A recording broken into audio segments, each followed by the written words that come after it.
Hello students, welcome back to my channel that name is School. So in this video we take on the interesting subject that name is na- nat- general science. Okay,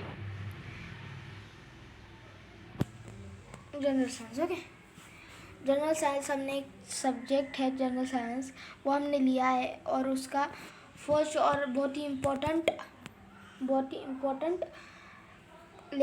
first lesson हम start करने वाले हैं, natural resources air water and land. So जो lesson start करने से पहले मैं आपको ऐसे कुछ चीज़ों के बारे में इंफॉर्मेशन देना चाहता हूँ कि जो नेचुरल रिसोर्सेज मतलब भगवान ने गॉड ने जो भी चीज़ें हमें रिसोर्सेज दी है वह नेचुरल रिसोर्सेज उन्हें कहा जाता है. दी जो तीन नेचुरल रिसोर्सेज, बहुत सारे नेचुरल रिसोर्सेज है, बट आज की वीडियो में इस लेसन में हम तीन ऐसे खास इनके बारे में जानने वाले हैं जो है air water and land. Okay, air water and land. Okay, so let's start. Okay, यहाँ पर आपको डायग्राम के जरिए समझना है. देख सकते हैं यहाँ पर एटमॉस्फेयर लिखा गया है, हाइड्रोस्फीयर लिखा गया है, लिटोस्फीयर लिखा गया है. ठीक है, जो एटमॉस्फेयर जो हवा एयर स्काई होता है, क्या होता है स्काई, उसे एटमॉस्फेयर एरिया बोला जाता है. क्या बोला जाता है? Atmospheric area. ठीक है, जो पानी वाला एरिया होता है, डायग्राम में आप देख सकते हो, जो पानी वाला एरिया होता है उसे हाइड्रोस्फीयर एरिया कहा जाता है. ठीक है, और जो जमीन देख सकते हैं, जो लैंड वाली प्लेस होती है उसे लिटोस्फीयर बोला जाता है. क्या बोला जाता है? Lithosphere. There are 3 type of sphere on earth, that are atmosphere, hydrosphere and lithosphere. Okay, no, so this diagram based some question, this question based on this diagram. So let's start. Where do we see the bird? Where we see the bird? कौन से sphere में हम bird देखते हैं ज़्यादातर? तो diagram में भी दिखाया गया है, बर्ड्स एटमॉस्फेयर एरिया में दिखाई गई. ठीक है, वेयर इज काउ क्रेजिंग, मतलब गाय जो है वो कहाँ घास खा रही है. सो जो लैंड का जो एरिया है उसे लिटोस्फीयर कहा जाता है. क्या बोला जाता है? लिटोस्फीयर. ठीक है, लिटोस्फीयर, यहाँ पर लैंड का एरिया उसे लिटोस्फीयर बोला जाता है. ठीक है, तो द काउ क्रेजिंग इन लिटोस्फीयर एरिया, ऐसा आप बोल सकते हैं. Locate the tree and the road. Where is a tree and road located? So lithosphere area, the tree and road located. Okay, where does the river come from? How does it flow? The river come from the mountain, from a atmospheric area, and it flow on the land. ये land पर ही, जो land होता है वो नीचे भी land ही होता है. क्या होता है? ज़मीन ही होती है. जब पूरा पानी जब एब्जॉर्ब हो जाता है ज़मीन में, जब आपको ये ज़मीन दिखती है, ठीक है, वो ही उसके ऊपर से पानी आ जाता है. इतना है, उसके ऊपर पानी आ जाता है, ऐसा उसका डेफिनेशन है. Where is a aeroplane in a atmospheric area. Okay, where is a fish seen in a hydrosphere area. in water and hydrospheric area आप ऐसा बोल सकते हैं. ठीक है, on what sail boat floating, the sail boat floating on a river and hydrosphere area. Okay, इतना question मैंने आपको समझा दिया.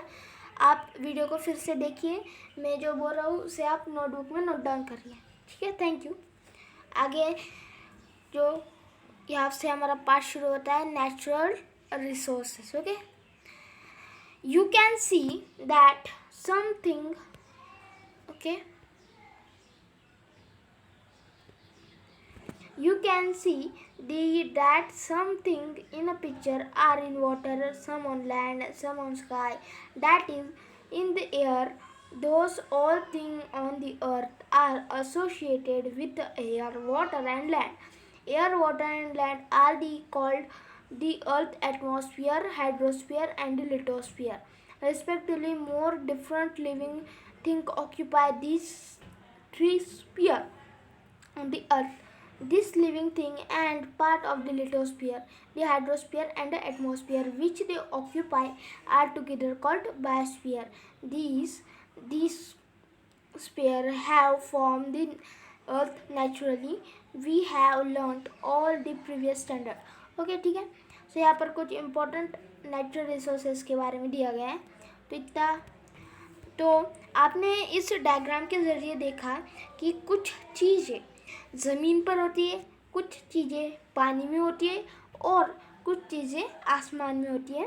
You know with this diagram. और इन्हीं तीन जगहों को एयर को स्काई को बोला जाता है एटमॉस्फेयर, पानी की जगह पर बोला जाता है hydrosphere and land place is called है ना लिथोस्फीयर. ओके. अगर ये तीनों एक साथ जुड़ जाए तो ये तीनों जो है यहाँ पर बहुत सारे पंछी, पक्षी, जानवर, बहुत कुछ होता है. ठीक है, बहुत कुछ इसमें होता है. सो सॉरी, ये कहीं घूम गया है. इसमें बहुत कुछ होता है. तो अगर ये तीनों थिंग्स, ये तीनों एयर, वाटर एंड लैंड अगर एक साथ उन्हें बोला जाए तो उसे बायोस्फीयर बोला जाता है. क्या बोला जाता है? बायोस्फीयर. ठीक है, बायोस्फीयर. ठीक है, बायोस्फीयर इसे बोला जाता है. The atmosphere is a layer of the atmosphere is a layer of the air that surround the earth. The atmosphere होता है, सॉरी मैं पूरा पैराग्राफ पढ़ लेता हूँ. The surface of the earth comprise water and land, that is hydrosphere and lithosphere of this hydrosphere occupies a much largest part than lithosphere.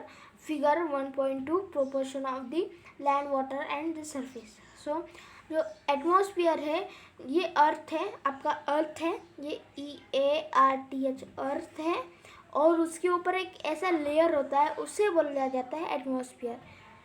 उसके layer होता है, उसे आसमान को एक लेयर बोला जाता है अर्थ के ऊपर. ठीक है, उससे ही क्या बोला जाता है? एटमॉस्फेयर. ठीक है. तो जो लिथोस्फीयर की जगह जो कम है, क्या है लिथोस्फीयर मतलब लैंड की जगह जो है हमारी कम, लैंड की जगह बहुत कम है. ठीक है, ये डायग्राम आप देख सकते हैं. जो लैंड लिथोस्फीयर की एरिया 29% है सिर्फ, और वाटर का एरिया कितना है? 71%. So which is a more proportion. So water is more proportion than the land. ठीक है, जो वाटर की जगह है वो बहुत ज़्यादा है. वाटर की जो संख्या है वो ज़्यादा है, जो प्रोपोर्शन है वो बहुत ज़्यादा है. We also look upon this natural component is in liquid, solid and gaseous form as a resources. In other words we use them fulfill our requirement. Let us now study all these three components in detail. ठीक है, हमें जो है solid, liquid और gaseous form resources में भी हमें मिलते हैं. और इन्हीं तीन बातों का हम आगे एकदम अच्छी तरीके से हम देखते हैं. ठीक है. सो एयर के बारे में हम यहाँ पर एयर की डेफिनेशन है. तो what are the 5 layer of the atmosphere. आप क्या मुझे बता सकते हैं कि जो 5 लेयर होते हैं एटमॉस्फेयर के ऊपर? somebody know about this layer. किसी को पता है इन लेयर्स के बारे में? somebody know. पता होगा तो कमेंट बॉक्स में लिखना, नहीं पता होगा तो मैं in the last of the video I will tell you, नहीं तो अभी बता दूंगा मैं। एयर के बारे में हम अभी ज़्यादा जानने वाले हैं। तो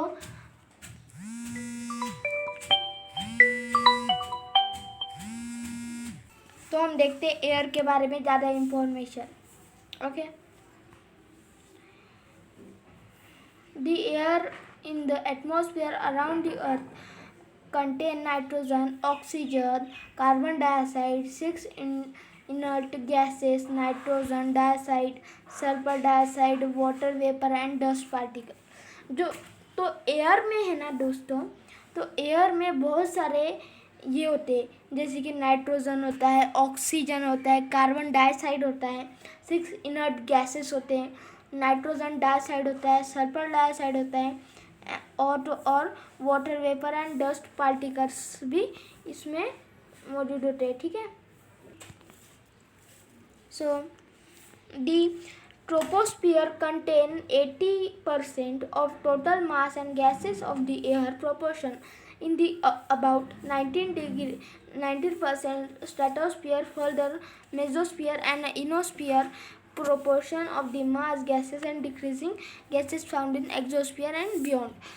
तो जो ट्रोपोस्फियर में 80% टोटल मास ऑफ गैसेस होता है, ट्रोपोस्फियर में जो एयर के आगे होता है, और स्ट्रेटोस्फियर में 19% होता है, और मेजोस और इनोस्फियर के आगे थोड़ा कम हो जाता है, और एक्सोस्फियर के आगे तो मालूम ही नहीं पड़ता है, कुछ भी नहीं होता, ऑक्सीजन ना कुछ भी नहीं। You can see that air is a mixture of the several gases and its chief constituent of the earth atmosphere. Beside this gas, air also contain water vapor and dust particle। The amount of the gases of the air is the greatest near surface and decrease as we go higher and